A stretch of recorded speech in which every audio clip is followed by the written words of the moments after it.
Irmãos, nós vamos estudar a palavra do Eterno.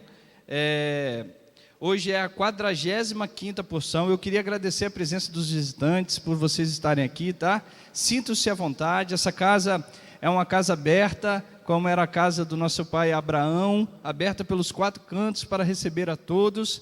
E aqui nós somos irmãos, né? Reino não se resume em parede. Parede é simplesmente algo que nós temos para estudar a palavra junto, mas o reino dos céus ele está aberto e os discípulos foram nos 4 cantos da terra para levar a palavra e reino se resume em isso. Então tê-los aqui é um privilégio muito grande em recebê-los, que o Eterno possa abençoá-los grandemente, que vocês possam sair daqui abençoados, tá?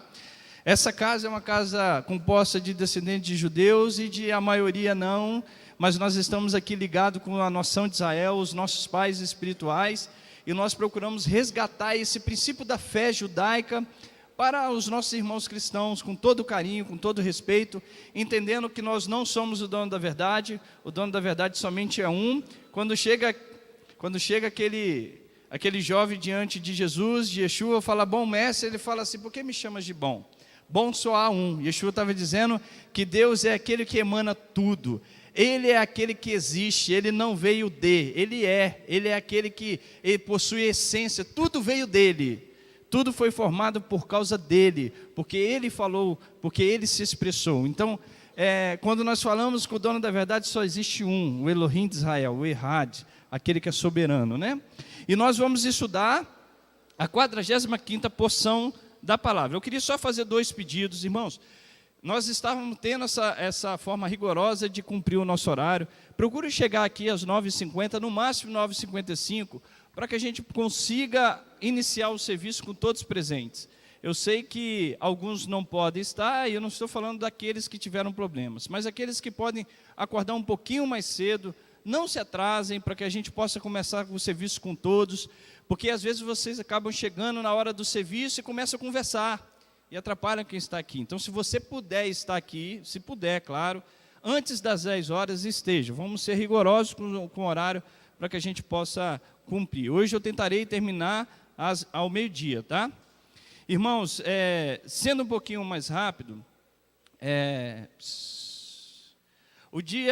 essa semana nós tivemos na segunda-feira, na terça-feira, 1º de agosto, o dia 9 de Ave.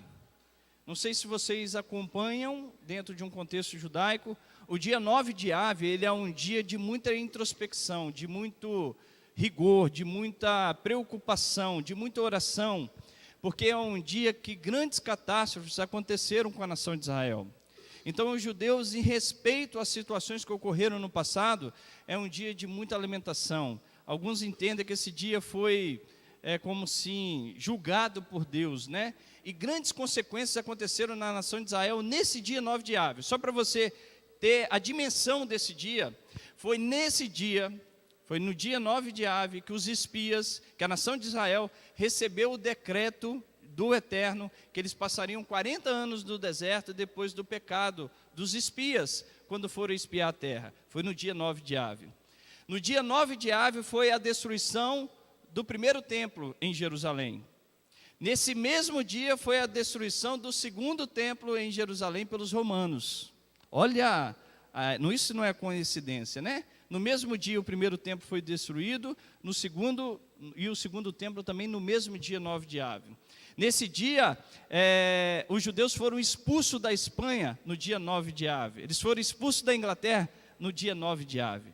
Então o judeu tem muito receio desse dia, e é um dia que ele se coloca em oração, pedindo ao Eterno que o abençoe. Da mesma forma que passa essas situações de grandes calamidades, de grande sofrimento, esse é chamado o Shabat Nahamu, o Shabat do consolo. Nahamu quer dizer consolar.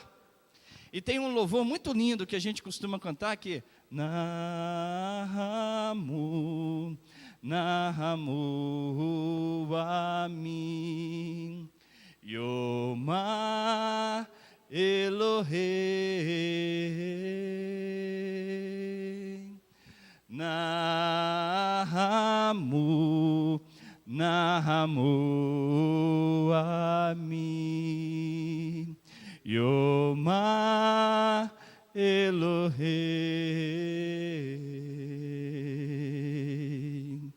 Dabru Alef Yerushalayim Vekiru Eleha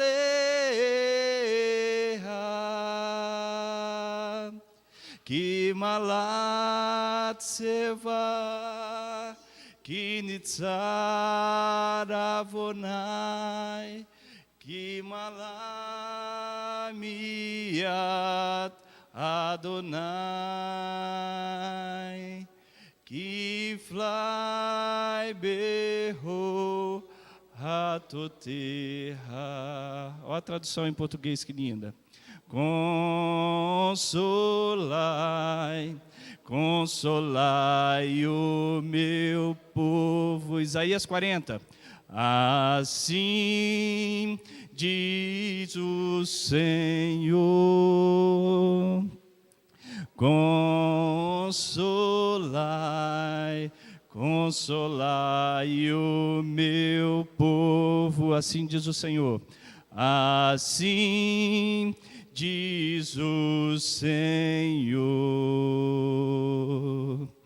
Falai ao coração de Jerusalém, proclamai sobre Sião, o Eterno perdoou os pecados teus, Adonai Elohim, o teu Deus, Adonai Elohim, o teu Deus. Consolai, consolai o meu povo, assim diz o Senhor. Falai benignamente a Jerusalém, e diz que a sua maldade já foi expiada. Isaías, capítulo 40, é o que nós acabamos de cantar. Diante de grandes catástrofes, de grandes problemas que a nação de Israel passou, vem o consolo do Espírito do Rua Elohim, do Espírito de Elohim, a consolar a nação dos nossos pais e assim abençoá-los, né? Durante esses períodos que nós teremos das semanas do Shabat, até Rosh Hashanah, que é o Ano Novo Judaico, que é o Yom Teruah, que é o toque da trombeta, nós teremos 7 Haftarás, que é a porção do profeta, que vai falar de consolo para a nação de Israel. Então Deus, da mesma forma como Ele corrige, Ele vem com o seu olhar de misericórdia, sua reste, o seu amor, para estender sua mão para com a nação de Israel. E não é diferente conosco, né? Nós fomos inseridos nessa casa, como diz lá em Efésios capítulo 2, quando nós passamos, crer em Yeshua, deixamos de ser não povo e passamos a ser povo. Deixamos de ser um povo sem Deus e passamos a ter um Deus. E é nele que nós proclamamos. É um Deus que corrige os teus filhos, que disciplina os teus filhos, porque Ele ama e realmente deseja transformar. Então esse dia é um dia de muita bênção, de muita introspecção. Por isso que é chamado do Shabat Nahamu, o Shabat do consolo, né? Irmãos, só para que vocês entendam rapidinho os nossos visitantes, nós estamos estudando a 45ª porção da Parashá. O que quer dizer isso? Os judeus, para estudarem, os nossos pais, para estudarem a Torá durante um ciclo de um ano, eles dividem a Torá em 54 porções, para que cada Shabat ele possa estudar uma porção, até chegar no final. Então eles iniciam em Gênesis e terminam até no livro de Devarim, que é o livro de Deuteronômio, durante o ciclo de um ano. Então são 54 porções. Nós estamos na 45ª, chamada Vayet Hanan, e eu supliquei. Aonde está essa paraxá? Essa paraxá se encontra em Deuteronômio capítulo 3, abre a sua Bíblia, vai lá comigo, no verso 23, e ela vai até o capítulo 7, verso 11. Então Deuteronômio capítulo 3, verso 23 em diante, até o capítulo 7, verso 11. A porção da Torá é chamada de Parashá. A porção dos profetas, que também é lido, é chamado de Haftará. Você lembra daquela passagem de Yeshua, que ele é chamado na Bimá, o púlpito em hebraico é chamado de Bimá, e ele lê uma porção de Isaías, se não me engano ele lê Isaías capítulo 61. Ou seja, o que ele estava fazendo ali? Já tinha sido feita a leitura da Torá, ele estava sendo chamado para ler a porção da Haftará, que era Isaías. Naquela data, caiu a porção da Haftará, Isaías 61, né?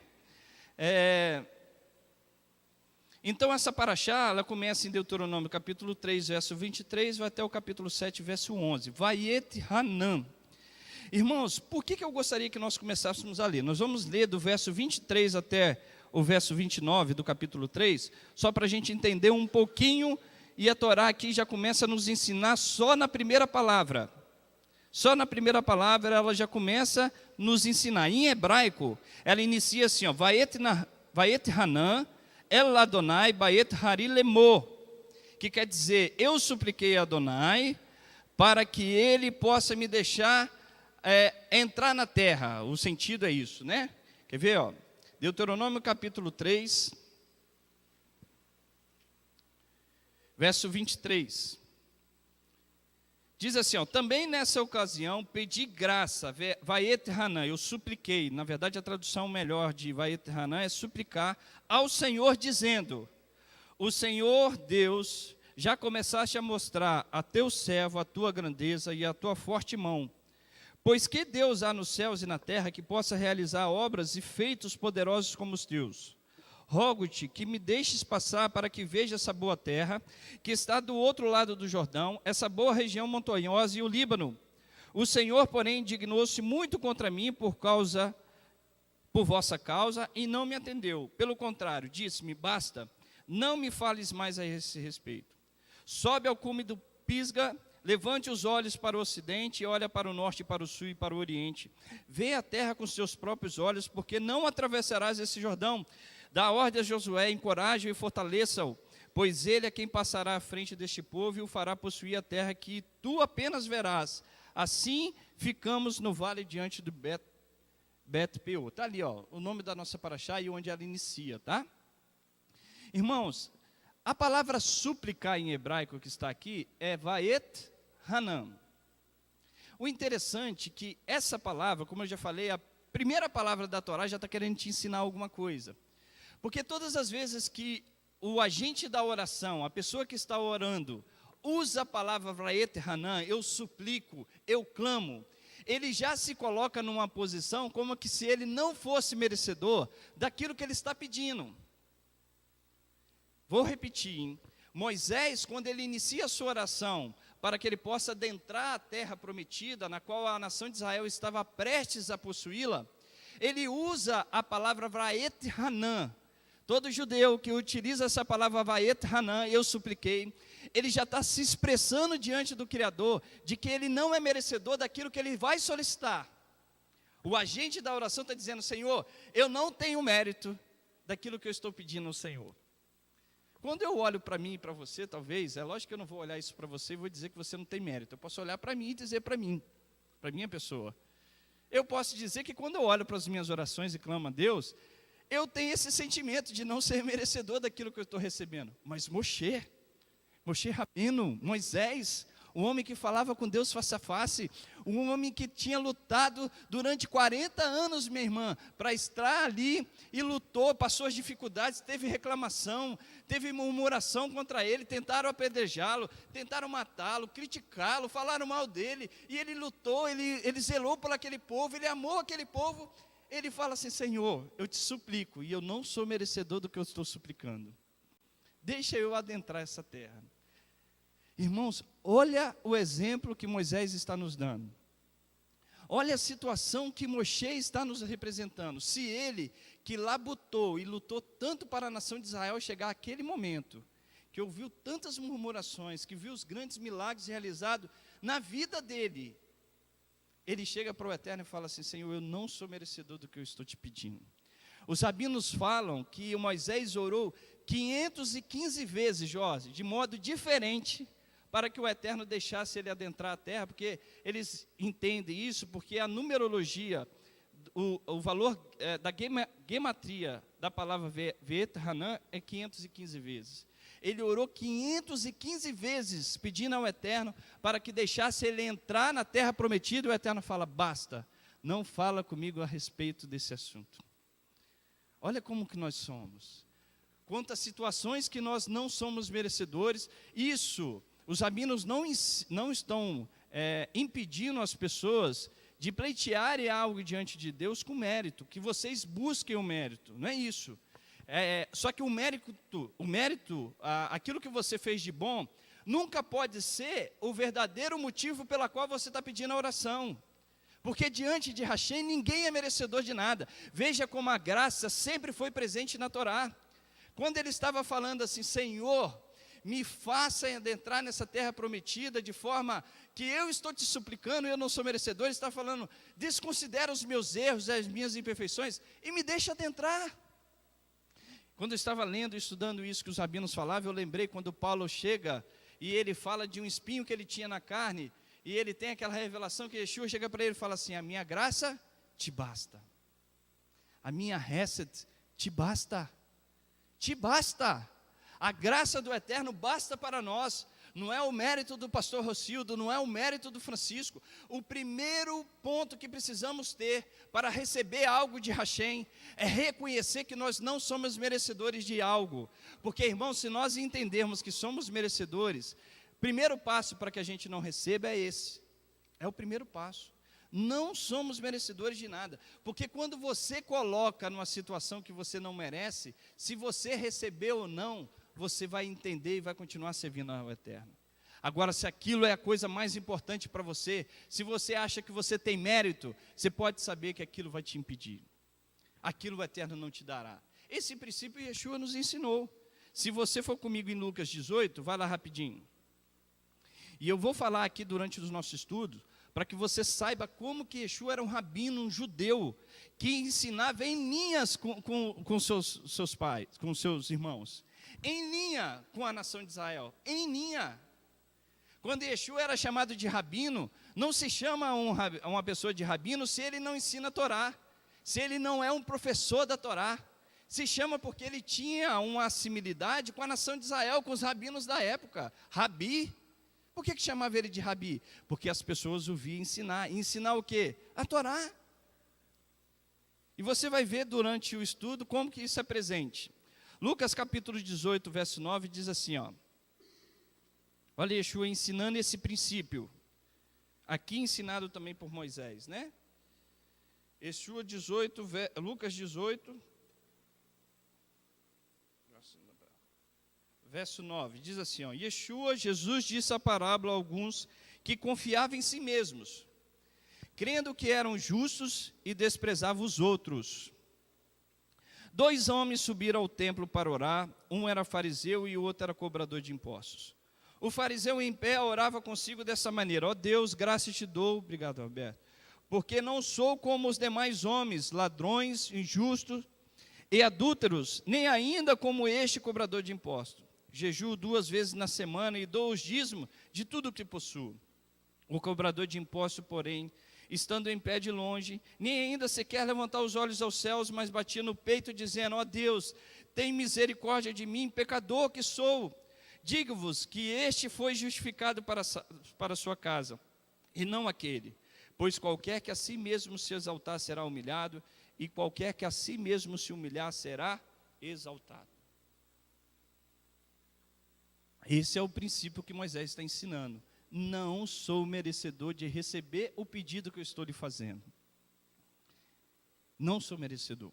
E quando você olha, irmãos, aqui, tinha um negócio na minha cabeça, acabou fugindo. Mas você vai ver que esse princípio de você não se... lembrei. Isso não quer dizer que Moisés não tinha mérito. Se você perguntar para mim, para qualquer um de nós aqui, Moisés merecia adentrar a terra prometida? É evidente que qualquer um de nós falaremos que sim. Mas o grande questão é você entender o princípio que está no teu coração. Por mais que Moisés tinha um mérito e mais sobre mérito, Moisés ele tinha no verdadeiro coração dele que ele não era merecedor. Nós enxergamos o mérito de Moisés. Vou dar um exemplo disso. Daniel. Quando Daniel estava clamando para que a nação de Israel retornasse, que já tinha acabado o período de cativeiro, ele se coloca em oração pela nação de Israel e ele fala assim, Senhor, não sou merecedor daquilo que eu estou te pedindo. Lá em Daniel capítulo 4, verso 9, ele diz assim, Todas as vezes que lançamos as nossas orações diante da tua face, as faço não confiado em nossa justiça, mas em tuas muitas misericórdias. Ele estava dizendo: o que eu estou te pedindo não é diante do meu mérito, mas é diante das tuas infinitas misericórdias. Esse é o primeiro princípio de um verdadeiro servo de Deus. Daniel tinha mérito? É evidente que tinha. O anjo foi até ele e falou assim: eu vim por tua causa, porque tu és muito amado. E devido às tuas orações, tinha mérito? É evidente que tinha. Mas no coração dele estava a humildade de reconhecer, por mais que ele era um servo de Deus, ele era um pecador. João diz isso: se dissermos que não temos pecados, nos tornamos mentirosos. Segunda coisa que eu quero transmitir para você. Moisés tinha direito a adentrar a terra prometida? Aos nossos olhos, sim. A Bíblia diz que o trabalhador é digno de receber o fruto do seu trabalho, do seu suor. Não é isso? O trabalhador é digno de receber o preço do seu trabalho. Moisés trabalhou para adentrar a terra prometida? Sim. De todos os judeus que estavam ali, mais do que Josué, mais do que Calebe, ele trabalhou mais do que todos esses. Ele era digno de adentrar a terra prometida. Isso aos nossos olhos. Sabe por quê, irmãos? Porque a recompensa que está prometida para aqueles que servem ao Eterno não é uma recompensa o quê? Física. O prêmio e o galardão reservado para mim e para você não é um prêmio e um galardão com características físicas. Você pode até receber neste mundo. Você pode até ser abençoado neste mundo, porque ser abençoado por bênçãos físicas também é um privilégio bíblico. O Eterno concede aos seus, mas o intuito principal dado ao Eterno, aos seus servos, não são as bênçãos físicas. Moisés merecia, aos nossos olhos, receber o pagamento do seu trabalho. Só que o Eterno falou: não, eu preciso de outra liderança, que será Josué, para liderar esse povo. Mas Moisés sabia que a sua herança não era física, mas sim espiritual. Porque se Moisés não tivesse entendido isso, ele questionaria, ele pararia, ele falaria: Senhor, eu trabalhei por este povo, eu quero. Ele não, quando o Eterno fala não basta, ele para de clamar e ele continua servindo ao Eterno. Ele sabia que o prêmio do seu trabalho não era físico, mas sim espiritual. Todos conhecem esse texto, né? Hebreus 11. E continuava semeando, ele dava o trabalho. Ele foi um líder tão maravilhoso, que quando ele entendeu que o seu pedido não poderia ser mais aprovado, ele continua fazendo o seu trabalho. Ele estabelece, você vai estudar para achar, esse foi a última mitzvah, o último mandamento que Moisés cumpre, é de estabelecer a cidade de refúgio, preocupado com aquele que poderia pecar contra o Eterno, e pudesse se recuperar. Moisés, naquele momento, ele abre mão de si mesmo, de receber o pago do seu trabalho, e fala: eu continuo servindo a Hashem. Não é por ser atendido ou por não ser atendido que eu vou te servir, Hashem. O meu amor por ti é verdadeiro. Irmão, será que nós temos essa maturidade de amor? Se não temos, estamos no lugar certo para ter. É assim que nós vamos aprendendo. Tem uma música que nós cantamos, o pastor José gosta muito dela, né? Se Deus fizer, Ele é Deus. Se não fizer, Ele é Deus. Se a porta abrir, Ele é Deus. Mas se fechar, continua sendo Deus. Se a doença vier, Ele é Deus. Se curado eu for, Ele é